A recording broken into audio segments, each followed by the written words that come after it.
Yeah,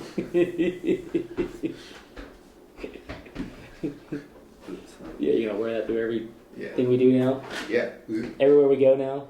I'm gonna keep adding on to it. Oh. And then the next one I get, I'll wear both of them. It'll be like 2 chains. Fabulous, 1 white, 1 gold. Well, when I get that first place, I'll put it right here. Hope so. What's up, guys? This is Mostly Autocross. I'm Matt. I'm Jason. Jason. He's fast. I'm slow. We're going to talk about street class cars today and stuff that people talk about. Okay, maybe not everybody, but I talk about. Some of the stuff is really new to me, so let's go ahead and hear the dirt that you've been hearing. All right. Before we get too deep into it, check out some of our other podcasts. Down below, I'm going to link the one before this, which was the Atlanta Pro Solo recap. So check that one out, and then come back to this one, because it's going to be a good one. All right. First topic, in street class. Should we mix front-wheel drive, rear-wheel drive, all-wheel drive, all in the same class? That's an issue in B Street. That's an issue in B Street. I don't know about any of the other classes. Some of them have front-wheel drive, rear-wheel drive. They don't all necessarily have. I guess D Street has all three. Because you have the WRXs, you have 86. Yeah, 86, and you have the Type R. Yeah. A Street, I don't know. Are there any all-wheel drive cars in A Street? I don't believe so. Super Street, there are some, I think. No, probably no front-wheel drive. But you have rear-wheel drive and all-wheel drive. Well, A Street has all-wheel drive cars. Yeah, because they have the Teslas. Yeah, they have Teslas. Yeah. So... that's a totally different conversation there. Should EVs be in the same classes as ICE cars? Yeah.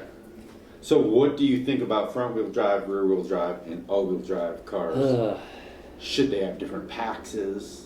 Should they... I thought with the Pro Solos at least, so they already did paxes when they did combine them with the four-wheel drive cars and the rear-wheel drive cars. But what they didn't do, if there was all three of them, was give the front-wheel drive a different pax either. Correct. I'm not really so sure how you could possibly think that on a Pro Solo, a rear-wheel drive car against a front-wheel drive car, not giving a pax advantage to one of them would make sense, but you will do it for the all-wheel drive car versus the rest of them? If they make it harder. No, I understand that, but then it's still harder on the front-wheel drive car, whether it's a rear or an all-wheel drive car, stomping them. I will say, I think it's because they don't know anything about drag racing. I think they do. I don't think they do. But they have data, and they see the results. This is the whole reason they make PAX times and change them. I don't think people pay that close attention to front-wheel drive, rear-wheel drive. Where we watch, No, I agree with watch that. import versus domestics. And when you watch, that's a huge drag racing event. It's probably one of the biggest amateur drag racing events of the year. And when you watch front-wheel drive cars line up with rear-wheel drive cars, the rear-wheel drive cars always get a head start, but the front-wheel drive cars end up trapping at a higher mile per hour. Hit that half. But in Pro Solo, you're turning, so it matters. It's a drag start. Right. But there is time there to lose for the front-wheel drive cars if you're going against a rear-wheel drive car. Yes. And especially if you're going against a all-wheel drive car. It's arguable that an all-wheel drive car is more difficult to launch than a rear-wheel drive car. Correct. Unless it's a damn Tesla. Yes. That takes no... It's easy to do. It's computerized. Yeah, let's be realistic. it doesn't affect anything. It's pretty darn easy. It's the same thing every time. Yeah. But, so... I don't know why, and I'll agree with what you said, though. You said that I don't think they think about front-wheel drive versus the rear-wheel drive cars. But that's only in the Pro Solos that matters, because at Nationals, let's just say Nationals, it doesn't really matter. As far as tours go, where you take out the starts, I don't... Unless the weather is becoming an issue, and the course is somehow laid out to benefit one over the other, Mm-hmm. it's hard to say that it's a big advantage or not a big advantage, I say. Yeah. The front-wheel drive cars, if they're high powered or any, like, I would use, some of the turbo front-wheel drive cars as an example. Yeah. They have the ability to get on power much sooner than everybody else, Mm-hmm. and be able to already be pulling themselves around the corners, let's say, ready to go Yeah. into the next thing. Where rear-wheel drive is a little more patient, but you still want to get on it as soon as you can, but you can steer better because you don't have any of that fighting with the front wheels trying to do two things: put power down and steer. Or three things where you're steering, braking, and Yeah. trying to apply power somewhat at the same So time. you can overwhelm the front end on a front-wheel drive car much Yeah. quicker, which is why the rear-wheel drive tend to be, the quicker car most of the time. Yeah.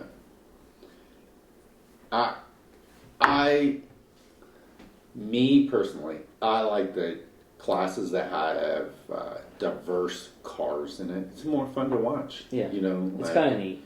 Yeah. I think they should keep them. It also gives people an excuse. Oh, I lost. You like because listening I'm to the- driving you the like front-wheel listening to the drive drama. car. This was a rear-wheel drive course, and then I always say, you beat me in your Honda Civic Type R Yeah. because it was a front-wheel. And how many drive times did course. we hear that this course was built for that car when I was done with it? Exactly. Exactly. So Uh, you like the excuses. You like the drama that comes with the yeah, difference in the class. I do. Somewhat. But I also like seeing like good drivers drive all the different cars, so it's like going back and forth. Yeah. And some things are a little bit. That's more- why sometimes it takes the whole thing out of the Yeah. equation. You just put a really good driver in either or, and they still do great, Right. no matter what, because they just know car feel in general and see things better than others normally would. I think with some of the cars, the all-wheel drive has an advantage, but also has a disadvantage because they weigh more normally. I never personally ran a all-wheel drive car. Should have drove the Corolla. I somewhat kind of struggle with the idea of all those moving parts and the limited slips and the differential and stuff. I can just see how, if you can't adjust any of that, which I guess you can in the Corolla, A little bit, yeah. I would think it would hinder its turning a little bit. I think, Because if you ever put a truck in four-wheel drive, yeah. it doesn't want to turn. It's not like that. I know it's not like that, but there still has to be some sort of, I would think, I could be wrong. Because it's like the Corolla, you can switch it to rear bias or 50/50. Yes, I get that. I think it's easier for a front-wheel drive driver to hop in an all-wheel drive car and go fast than Probably. a rear-wheel drive car and get into a rear or all-wheel drive. I think it drives more similar to a front-wheel drive car. And, Well, yeah, because you're on the gas and super early. And they have turbo lag, so it's like the same type of Well, thing. Corolla's But- turbo lag. Not all yeah. cars have that. But I can see why some people would argue both ways, that they should all have separate classes, but people also don't want to have 50 classes. Some people will argue that there's already too many classes, Yeah. and they keep making new classes. Yeah. Let us know what you think. Should we have front wheel drive, rear wheel? Well, they get classes, I think, and they try to pair them to some cars that are, basically similar in ways. Yeah, But then you always just get some cars out there that don't seem to find a great home. yeah. And that's when they have to start throwing like a front wheel drive car in a mainly rear wheel drive class. And it's just, the small things like that, make it fun. Because like Right. you said, there's lots of different choices. But if sometimes there's always like the car to have in the class. And I don't think there's any way of getting around that. I don't think so either. It's not perfect. It's not perfect, but All right, next topic. Should we be able to have wider wheels in street class? I've been saying this since the beginning. The rule is written poorly. it's pretty clear, isn't it? No. The rule is interpreted that you have to have the same wheels, same width wheels, plus or minus offset by 7 millimeters. But it doesn't say that if you can fit your rear wheels on the front, it doesn't say per axle. So technically, the way the rule is written, which I should just make someone protest me, is put the rear wheels front and back. I think they're kind of relying on the fact that that might not fit most cars. Wow. I think I mean, do you think it would fit? Almost all these newer cars fits. You think your rear wheels would fit your front? I know they will. On the Supra? Yes. Sure as hell wouldn't fit on the Porsche. Well, that's the U. Yours wouldn't fit either. Those rears wouldn't fit on the front. Of the GT3? Yes. Yeah. On the Supra, they fit. What size difference are we talking about here? So The rears the are 10 rears and a are 10s, the fronts are 9s. That matters. That matters. But the offset would be totally wrong. You could get the offset right. Yeah, you could. You could. I guess, I mean... It's not written that way. If that's how it's written... It's written I think that they're you could do that. Yeah, but I think they're going on the fact that... I guess it is assuming that, But it's not written that way. Someone should do it and get protested. So the rule gets clarified. It's per axle. Yeah. If someone had the balls to do it, I think they would win the protest. It's not in the spirit of the rule, but that's how it goes. That's how it goes. I'm not fitting no 10 and a half in the front. Yeah. Could you have done it on the Civic? Civic was square. Square. There's more of the newer cars that are square, but That helps. yeah. That helps ease that decision. But the Corvettes, But sometimes the Corvettes in A Street, they could run their rear wheels on the front. Yeah. And that's what a lot of them do in SST. It's just they go to that same setup. They go to a square setup, which also helps keep the cost down because now you're running a square setup and you can rotate. You can rotate your tires, save them. Yeah. But then you also do have the models of cars and the difference in wheels too. Yeah. I'm not sure if they read that rule correctly either. I don't think that rule is written very well either. Yeah, because it leaves room for people to think that just because it's the same model, but it's not in the same class. And what you're saying is, I'm just taking generic because I know the model. So let's take a Carrera or a Cayman S has 7s up front and 9s in the back. Carrera S does. And let's say GTS could be in the same class, but that has 8s up front and 10s in the back. And someone's going to take the S and put the GTS wheels on it. And which technically is not legal. But is it written that way? People interpret it however they want. So if you are doing it, you interpret it in your favor, of course. And if you aren't doing it, then you say that's not right. Now, what if you have a car that's not in the same class, and you have, because it's a newer model car, and you have the wheels from that one in yours in a different class that's an older car? Yeah. That also I don't think should be legal. Correct.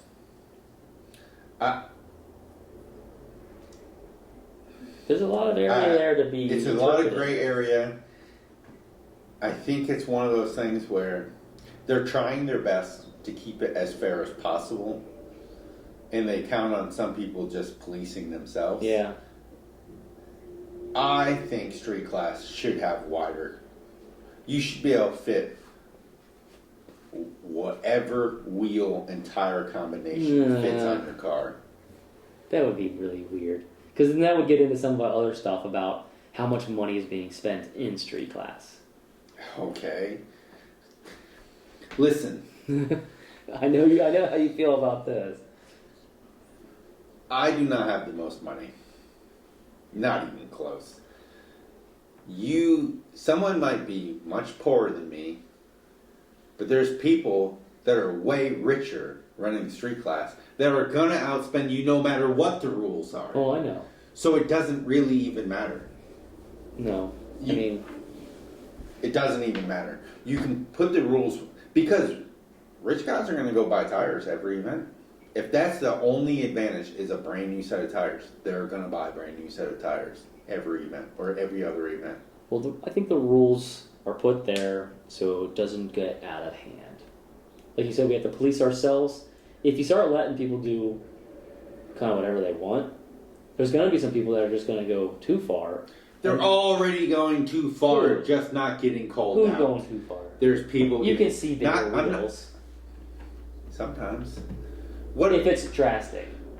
If it's a huge drastic. You could not tell you the difference if I had 9-inch wheels up front or 10-inch wheels, unless you went... Unless the offset's right. Unless you went and actually looked if I had the wheel off. You couldn't tell. As long as the offset was correct. You're right. It probably would be hard to tell. Because if I had the same set of wheels, 9s and 10s, and I had the same set of tires on both of them, let's say 285, you couldn't tell the difference.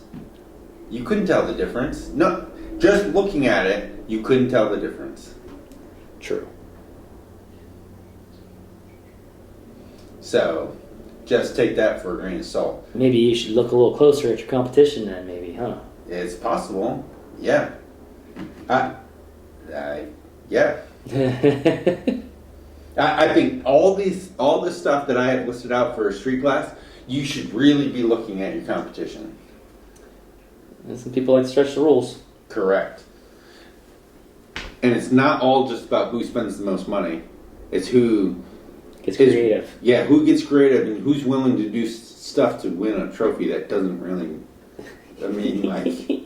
Yeah, I won a trophy. I didn't do any... I'm in an unlimited class. I'm saying, yes. What I was getting at is we're crazy. We spend god-awful amount of money for this.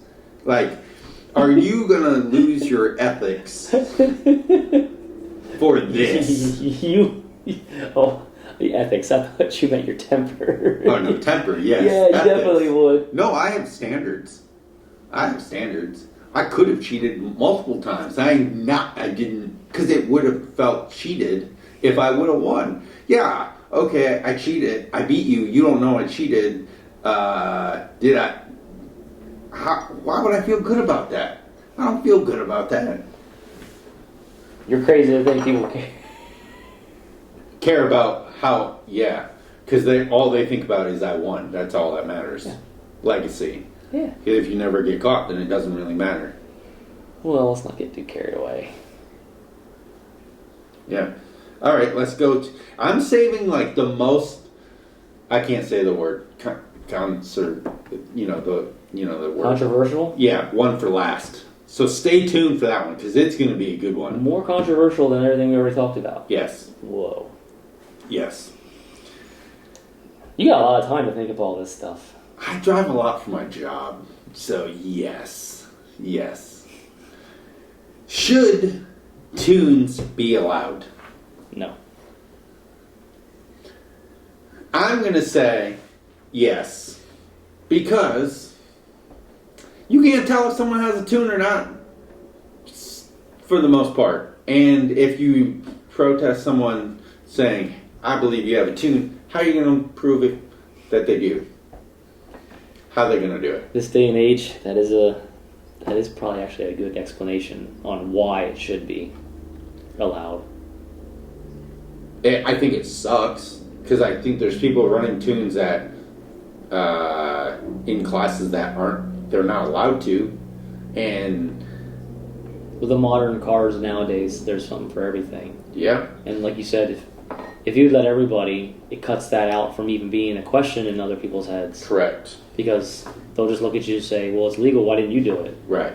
We're all allowed. Correct. The problem is, in some classes, some cars get a more advantage from tunes than other cars do. But to be fair, if it's just a newer car still, and it's these newer modern engines, there still is only it's just going to get a little bit. But The problem is get a crazy amount. when you have turbo cars and NA cars in the same class. Let's take D Street. That could be a problem. D Street, you have The 86. the 86 is the top If you could car. tune, yeah, If you could put a tune on a Civic Type R, or the Civic will definitely get a lot more power out right, of it than the and the 86. Elantra N, when that was in the class, would Yeah. also get a lot more out of it. True. Yeah. I think that's probably why they don't let it go. It's probably, but it's always suspected somebody has a tune. You know what I mean? Well, Whether it's a trans tune, if you have an auto, or if it's engine tune. You know what I mean? You just never know. Gotta rise above it and just drive faster. I don't disagree with you on that. Some of that stuff, I don't think you should be able to protest unless you're like directly affected by it, you know. But I just think tunes are so. If we don't have a way, if they don't have like, I don't even know how much a snap-on tool would be. And the problem is, it's not like one snap-on tool, scan tool, because that's not going to read the stuff for all the cars, because the Porsches have their own. If you know, like everybody has their own stuff, so it's so hard to prove it one way or the other. Yeah. I don't know. I think that is that's a big. So we're going over a lot of stuff. You guys can comment whether you think any of this stuff, Yeah. how you feel about it, and we could just blow the whole thing up. A lot of yeses, a lot of nos, a lot of Right. no ways, a lot of maybe you got a good point. I don't know. Because You make a slightly good point with if you just let everybody do it, then. you can't complain. But then you did make it. But then you made another point on that point against it, as far as some are going to get a lot more than the other. That's how it goes. Then no one's going to pick those cars. But that's what happens now. Because some cars are classed. They're good cars. Excuse me. They're good cars, but they're classed. I don't want to say inappropriately. They're just classed, and they are not competitive. Base C8 Corvettes should not be in Super No. Street. If the base Corvette C8 is in the same class as the Z06, That doesn't make a lot of sense. and the E-Ray, that doesn't make zero. That makes zero. It doesn't make a lot of sense. I'd have to agree with that. And the problem is, if you move it down to A Street, then all the people that have C6 Z06s are going to complain because it's a better car than those shitboxes. It is. Well, anyway, So that's one car what that. someone is going to say is like, oh, well, everything you are saying now is essentially just street touring. Okay. What is? Mixing the classes, wider wheels, and a tune is essentially street touring. True. Yeah, so there's classes for you if you want to do all that. Yeah. Well, And it creates a whole other line of taking what you do and then just taking it to the next step, which some people really enjoy. Because there's not a huge build. There's a slight build on getting the car. to street touring? Yeah, it's a lot less than street prepared. It's a lot less than street prepared, and it's a lot less than prepared. I bet you on the Supra, it's $10,000 to $12,000. Yeah, but I'm saying it's That's a lot of money. It's a lot less work than getting to the next level, which would be street prepared. The next level would be XA. Well, XA is a whole nother world. What's street prepared? That's race tire, right? It's not just race tie. There's so much more stuff that's allowed. I don't know those classes.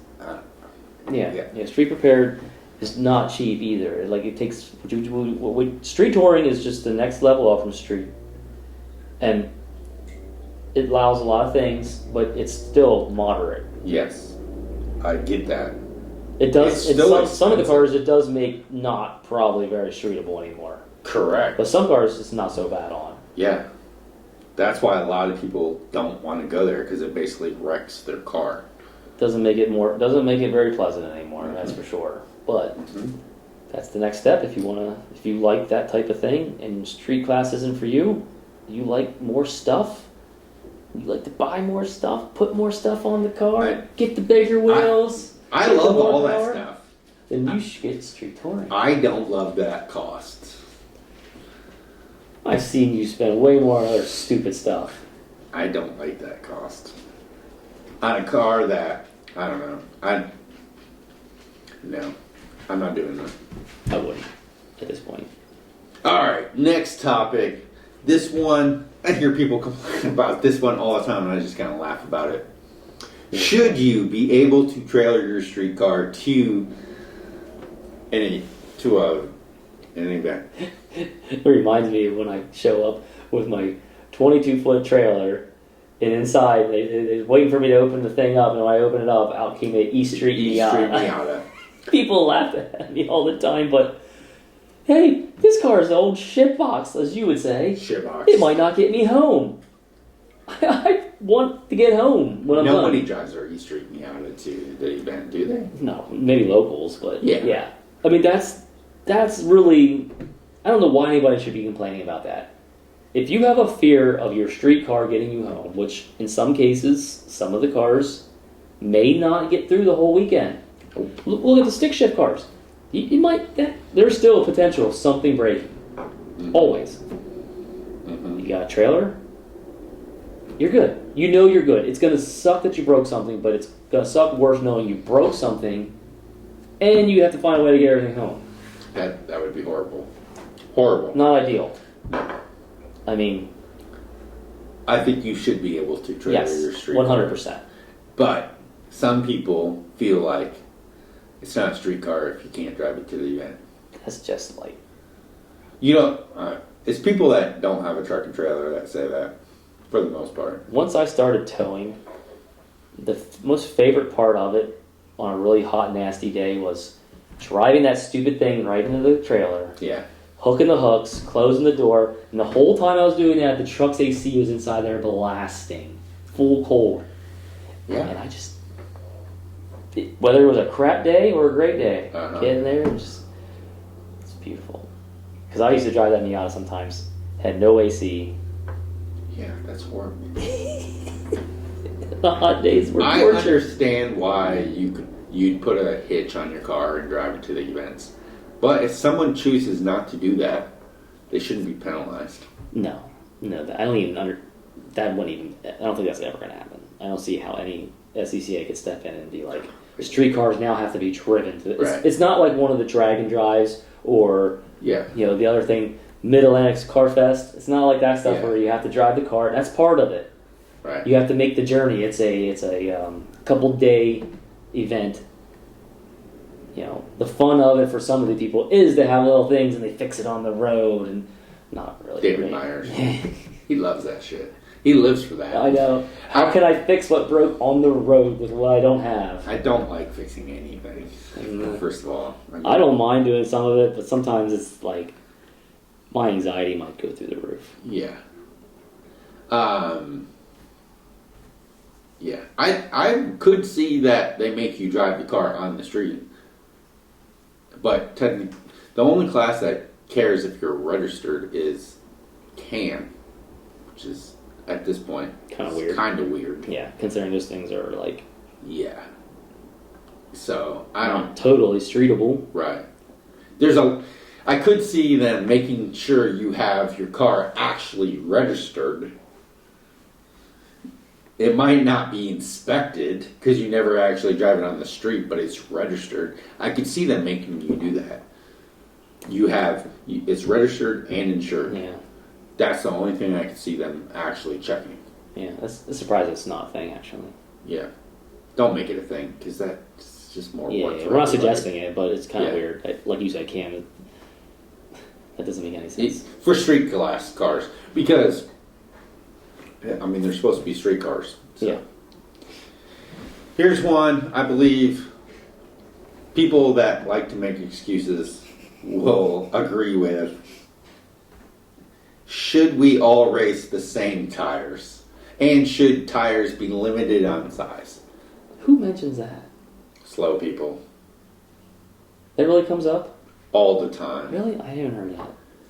Oh, wow. They'll ask what tire you're on. I've heard people complain about the tires they're using. Not sure if they like them. But I don't know if I've ever heard of... Why do you think we should all be on the same tire? Why do you think the spec classes have a spec tire? Because it's a spec class. That I understand. That has to be the same. Technically, those cars are all supposed to be exactly the same. Listen. Even though we all know that those cars go home with those guys, and then they just work some magic massaging here and there, and they're definitely not the same cars. I'm not a good enough mechanic to be in a spec class. Because I don't even think in spec class you have to do the exact same alignment. Like, you're not. That's not part of it. No. I'm sure that's open. You can. But you have the same shocks. You You have the same have parts. the same Everybody should only be able to have the same alignment. Well, that's what I'm saying. You could probably tweak an alignment differently than other people. Yes. Because that's not something that's written in stone. I don't know the rules on it. Yeah, but you're going to be. Everything is going to be limited. It's I like know, a street. but some it's people. like a street. I'm sure there's a car. go-to alignment, but I'm sure some guys will cater it to how they like. Right. What were we talking about? All have the same tires. Right. I think people that are mid-pack look for an excuse.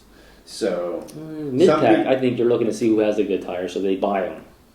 that happens sometimes, and sometimes you'll see, like, let's just take the GR Corolla. Some people can get 275s mounted on those wheels, and other people can only get 255s. So the guy that only gets 255, he doesn't want that other guy running a 275. Well, you were talking about tire brands. I didn't know about sizes. Oh, and tire brands. And they want... I thought you were talking about just the brands. Brand and sizes, sorry. I think people want to narrow down the reasons why they're losing. Because if you're running Bridgestones and I'm on Vtors or I'm on Yokes, I'm going to blame my tire for losing. You know? That's what people do. I get it. All the time. Yeah, I get it. It does happen. And I'll say this about SEC. The Falcon is not the greatest tire in the world. However, everybody's running the same tire, so everybody has the same situation. Yeah. And you may want two drivers, you may not want two drivers. So it's like, but I'll say this about if someone's about running the same tires and someone running the same size tire. Is she calling? Is she looking for you? I guess. The top guys are still going to outspend you. It doesn't matter. You're right. I mean... Am I wrong on that? I can see them limiting tires to the size tire that the OEM car comes with. No one's gonna like that. Nobody. And it's the same thing that with the wheel situation for like different model cars have different size wheels. It's people are going to be picking cars that have the widest wheel and tire combination. Or if you can order it from the factory with a wider wheel, that's what they're going to want to do. Everybody's going to try to get the biggest tire on. Yeah. And that's just how it's always been. So that's not going to change. I would suggest to people that are complaining about it, just try to get the big tires on. Yeah, I don't understand all of the whole, like, I understand the Bridgestones are hard to mount, but like, some people are getting them mounted. You know it's not hard getting them on the rim. It's just hard seating the bead. Yeah. And some people know tricks. Some don't. I also think it's the wheel that they're mounting. Sometimes I think the wheel affects it as well. Some wheels are just easier because they don't have the grooves going around it. I think that affects how wide of a wheel you can. And some of the wheel design. I think some of the wheel design affects it. All right, this is the last one. Well, I mean, we can talk about XA and XB too if you want. Should we ban expensive cars from XA and XB? Should we ban Porsches? Should we ban Lotuses because that won XA? Should we ban McLarens? Should we ban Ferraris from XA? No. No? No. Do you know how good the guys who don't drive those expensive ones feel after they beat those expensive cars. I could imagine. They love it. They don't even care how good the driver is in that expensive car. They love it. 100%. So we'll keep it going. Let the crazy builds dominate the supercars. I will say this. I'm in XA now. And I'm in a Porsche GT3. And you got beat by Miata. And I got beat by an XB Miata in a Pro Solo. I'm also not the greatest. He didn't have launch control either. No. He's a better driver than me. No. Really? I'm no dummy here. But I will say this. Let's just take the Porsches and the Lotuses have some advantages and some disadvantages. The advantages, it's a very reliable car right out of the box. You don't have to worry about it breaking, which a lot of XA cars you have to worry about just making it through the event. But again, it's fun. That's the fun with some of it. It's a builder class, yes. And that's what some people love. I don't want to take that away from them. The disadvantage of the Porsche and the Lotuses and stuff is most of the guys do not want to fully shitbox race car up their $200,000 car. Oh yeah, it takes a certain person to cut up a super expensive car. Yeah. So the chances of them doing really well anyway isn't very high. So why not just let them come? Right. But people there's some exceptions. I mean, when you put Tomo in anything, he's gonna win. So just forget the fact that he was in, a Lotus. And I don't really classify that as a really expensive car. No, because I think it's at most. It's look at some of those builds we saw. $100,000. Look at some of the builds we saw. They're close to that anyway. Right. And they're probably fast. The car, if he would drive that, first, he'd probably crush himself in the. Yes. Maybe. I think if you take Tomo and you put him in Darian's 350Z last year at Nationals, I would be surprised if he still didn't win. Yeah. I'll just say that. I'll be surprised. Yeah. That falls into the top tier driver stuff that we talk about all the time. Correct. All right. Let's talk about the big one. The elephant in the room. Is this your wild one? The one that will cause the most, what's the word? Controversy. Yeah, that word. Thank you. Should MCS, Penske's, Olin's be allowed in street class? Should they be allowed? You ran a street car with no shocks, with just the factory stuff. 2 cars now. 2 cars. How do you feel about a car competing against you with shocks? I don't care. I think that's how most of the fast drivers feel. Yeah, I don't care. If I felt that I needed it, I would do it. You would do it, or you would have bought a car that didn't need it, or you felt didn't need it. I buy the car based upon something I'm going to like, and now I'm trying to buy not only ones I like, but ones that are going to be on the top end of the competitiveness. Yeah. If they needed it, I would do it. Yeah. I will say my Supra, which is in B Street, has 2-way remote canister adjustable MCSs, which was a big thing. People complained about it. Do I think you actually need it? Not for every car. The Supra, I don't think the Supra needs it. I do think you need shocks in street class because there's enough cars that are not competitive unless they have shocks. The beauty of it is not all of the shocks are those. You can get one-way adjustable shocks. You can get cheaper options. You don't have to go all the way. I went with the remote canister ones not because I thought they would make me faster. I was worried that the non-remote canister ones would wreck the ride quality of the car. Well, that's why they're adjustable. Yeah, but people said that they, no matter what, they still ride worse than adjustable ones. So, Well, that's what I'm saying. They make adjustable shocks. I mean, that the non-canister ones That's weird. ride worse than the adjustable ones. Yeah. That's Well, why I paid the extra money and got the remote canisters. And then you don't even adjust them anymore. No, I never adjusted them. I still would never have adjusted them even at Atlanta, even with how bumpy it was. Maybe I would have, but probably not. Probably not. So Having nice shocks on that course was actually good. yes, because we made the changes and it worked. I will say, again, it's one of those things where people just complained because one, they couldn't get shocks for their car. Two, they just want to have an excuse why they lost.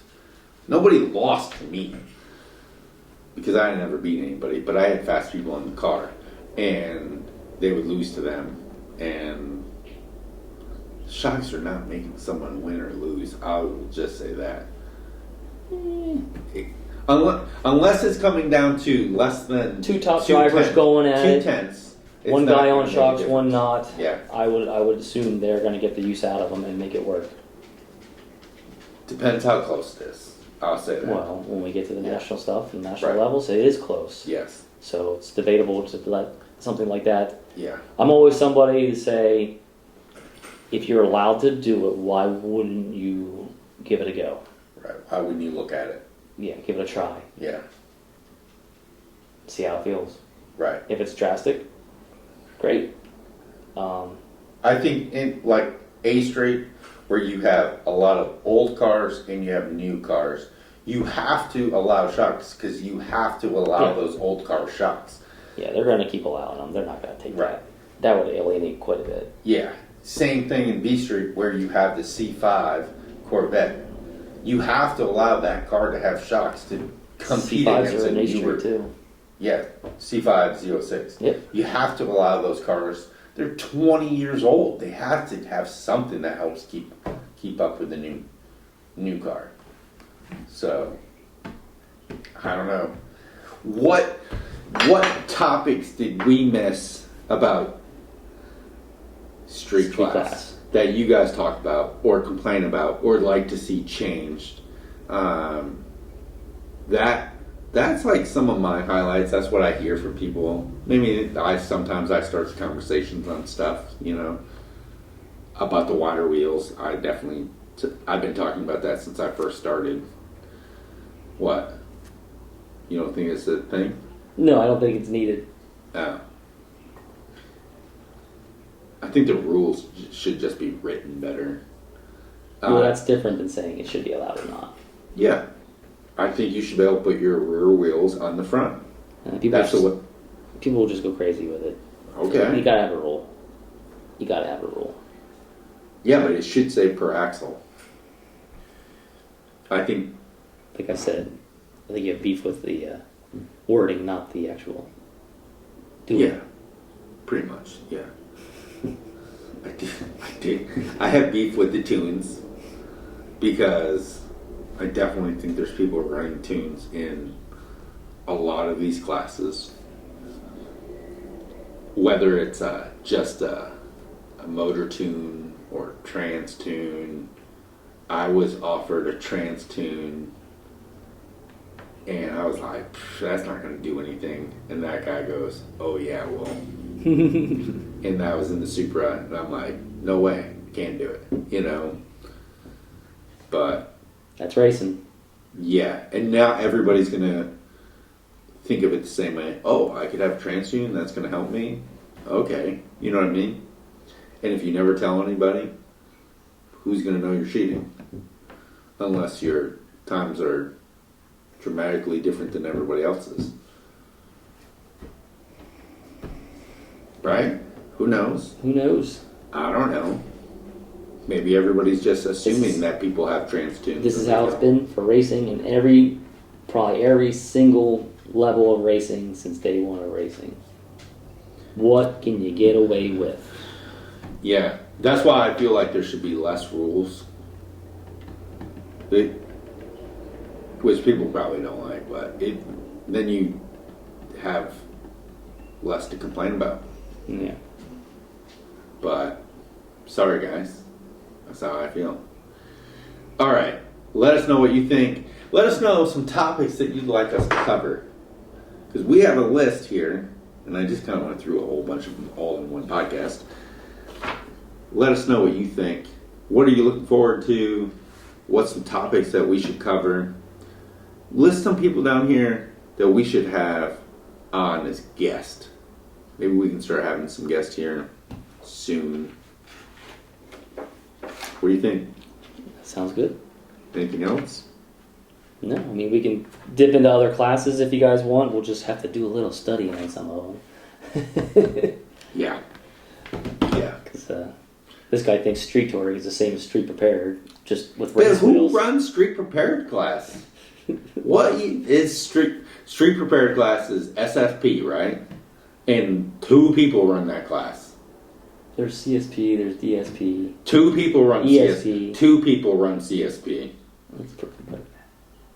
Nationally, like EST. 6. EST is huge. EST or Yeah. ESP? EST. You're Isn't saying that P. street touring? P is prepared. Yeah, that's what I'm saying. That's Street the next. prepared. Yeah, that's the next class. Oh, yeah. Well, yeah, there's ESP, though. Yeah. My bad.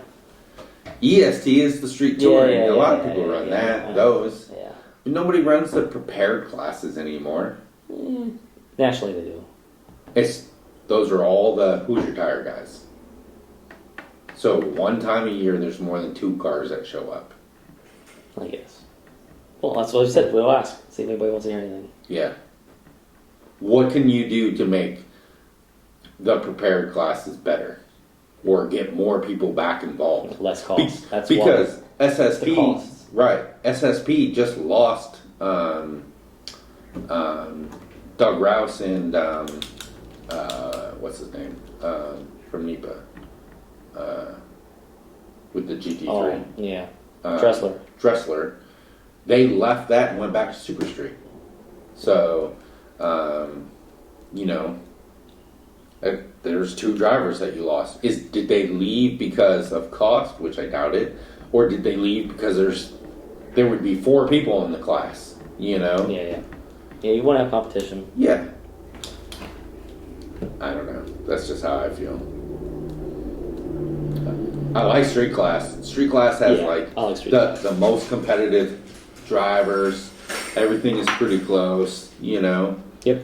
So, That's where the heaviest competition, I Yeah. think, is going to be. and then XA and XB has all the cool kids. Because I'm there. Yeah. I'm not that cool. I wear pink shorts sometimes. They all make fun of me. Did see some pink shorts this weekend, that's for sure. Yep. Thanks, guys, for watching. If you go to 17 events, on your 17th I think they just give try, you one, might, just- they just give you a participation. So just keep that in mind, people. Keep that in mind. Thanks for watching. Hit that like button. Hit that subscribe button. Share this all over the place. Put it in your local Facebook autocross group. Thanks, guys. See you guys. See ya.